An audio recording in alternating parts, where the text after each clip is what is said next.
schedule. It's an informal setting lang kasi it's time to have fun and laughter with Gerald. In a way, it's a good birthday gift for me and for all those who support us. Hope you guys enjoy!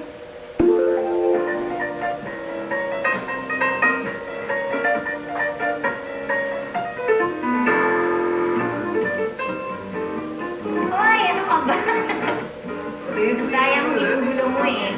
Gerald, nag-umpisa kami magkatrabaho nung last year, 2011, for Catch Me, I'm in Love. Ano ba ito? Ayan. Nakakatin. Parang kulang yung akin eh. Isang taon na rin, isang taon na din. Ay, no. Ano ba? Tapos nasundan, within the year din, yung second movie namin, in November, Won't Last a Day Without You. Ayan. Di pa! No. Huwag kahit hindi ako pinapansin ah. Hindi, kita ko naman sa'yo na sobrang simpleng tao talaga. Di ko buo. Yung sa kanya is, gusto niya lang talaga magtrabaho. At para makapagbigay ng tulong sa pamilya na. Saan ba yun? Yun yun! Okay. Yun, kahit by far, kita ko sa kanya yun eh. Kumbaga, yung simpleng tao, tahimik. Yung palabiro din, minsan. Tayo, okay yun. Hindi. Hindi na nag-work out ako. Okay. Paano buwan mo? Hindi sanay naman maging mamahal. 1, 2, 3. Pero dapat nagtitinginan.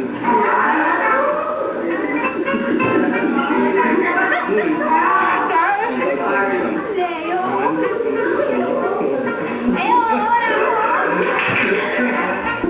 Okay guys, tingnan po natin kung gaano na namin kakilala ni Gerald Anderson at isa't isa.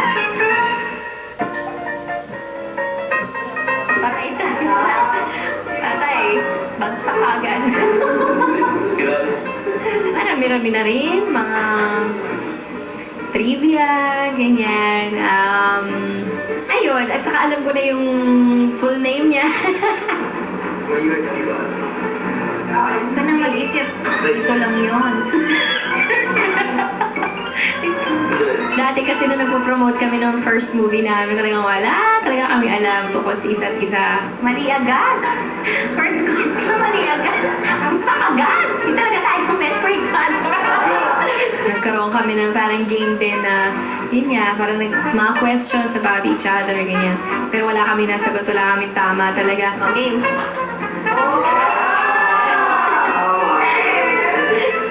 Nakakatuwa naman na nag-improve naman yung aming relationship, working relationship. Dog food na. Naku, iba yata sa sagot mo eh. Kahit na nag-shooting pa. Kahit na nag-shooting pa kami.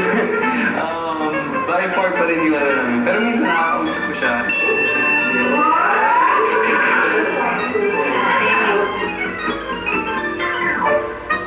Okay naman siya, mabati naman, pagka nagsismile naman siya, hindi naman siya suplado. Okay naman po.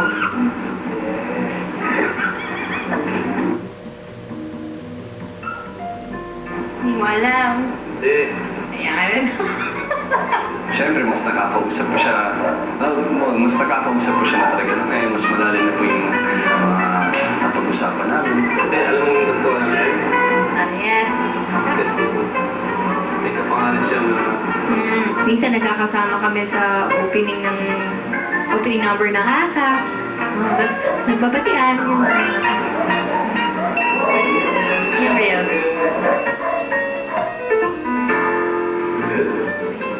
Ang dami niyang aso. Hindi. And record.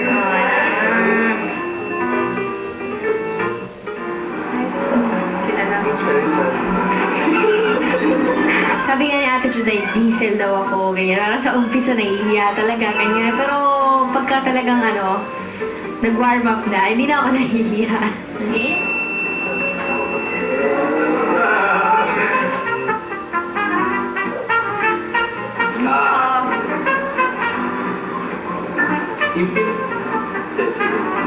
marami ng alam tungkol sa kanya. Ang daming sulat.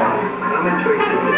Yung mga ibang, hindi naman sekreto, pero syempre yung mga ibang na sasabihin mo lang sa mga close mo, sasabi din niya sa akin at ganun din ako sa kanya. Pero ba? Pero ba? I-catch me ka ba?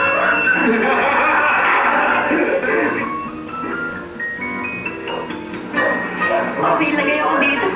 Lagay mo na lang. Sige, dalawa.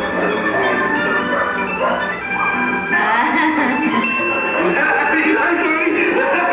Sorry. Kapag may problema siya, minsan sinasabi niya sa akin na tuling-tuling na pwede kong ibigay sa kanya, binibigay ko. Yung first ever. First ever. Sasabihin! Group day! Ganun din kapag may problema ako. Sinasabi ko sa kanya minsan. Okay?